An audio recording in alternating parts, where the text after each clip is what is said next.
Hello everyone. I want to thank each of you for visiting our community office today in Burnaby, North Seymour during your National Day of Action for the Defend the Water campaign. As you know, as the Parliamentary Secretary for Fisheries and Oceans, I have the responsibility to participate in question period in the House of Commons in Ottawa today, and I'm not able to attend. I have, however, asked my staff to arrange for food and coffee for you, and we've also put together a package of information along with a feedback form so that you can leave any information of additional concerns that you have, and I will make sure to address them as soon as I return. As you know, I've become one of the leading experts in this particular file and continue to hope that you will utilize our constituency office as a valuable resource. I want to thank Broke in particular for helping to organize this event and for all the work you've done in our community for more than 5 years. It was your organization who visited our office on the first day we opened.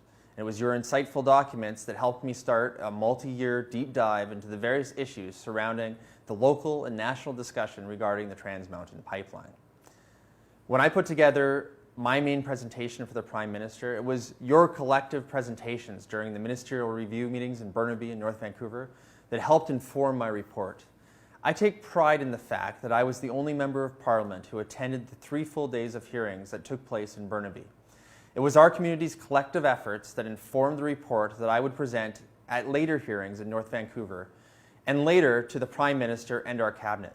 In fact, it led to this statement from the Prime Minister when the decision was made on this project.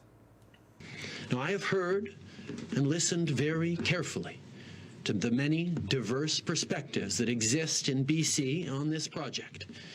Indeed, one of its most articulate and substantive critics is a caucus colleague, Terry Beech.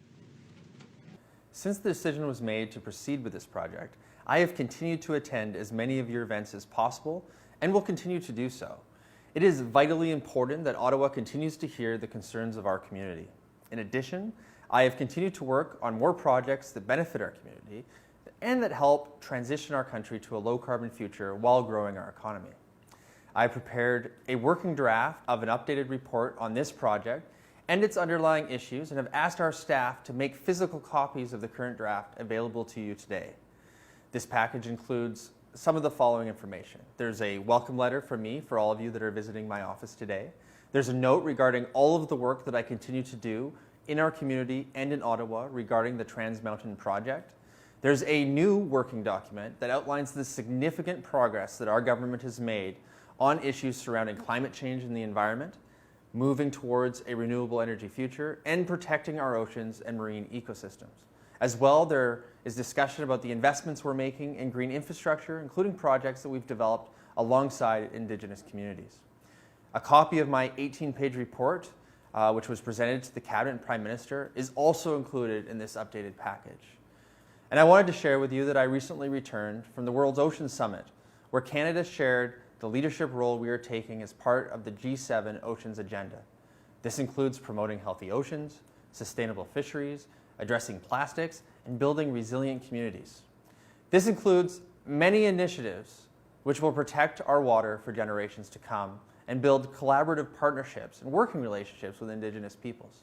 I know, for example, that Canadians are very proud of the hundreds of thousands of square kilometers of new marine protected areas that have been established over the previous 2 years to keep our international commitment to protect our oceans. I know there is still a lot of work to do, and I want you to know that I take your concerns seriously and that the Prime Minister, the Minister of Natural Resources, and the Minister of Environment and Climate Change have been incredibly responsive in listening to our community's concerns and in finding innovative ways to address them. In addition to the most recent update I provided the Prime Minister on this project, actually just this Wednesday, I am happy to share with you that I am drafting a second report that provides a holistic update of concerns raised by our community. I want to ensure everyone has a fair and thorough understanding about how our government is working to both grow the economy and protect the environment.